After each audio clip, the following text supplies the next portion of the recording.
Hey guys, this is Northville Tech. In this video, we're going to show you how to locate your old 401k with Capitalize. Once you click on the link, you will see a page like this. At the top right part, you'll see a Get Started button. Click on Get Started.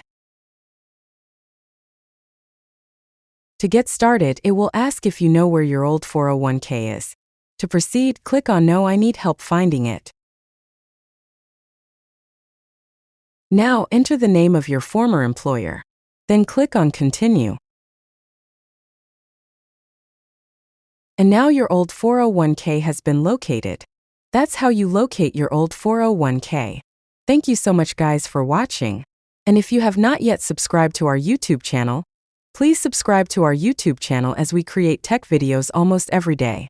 Also, check out our website northvilletech.com for great tech articles, and our recommended resources in the description below for various sign-up bonuses.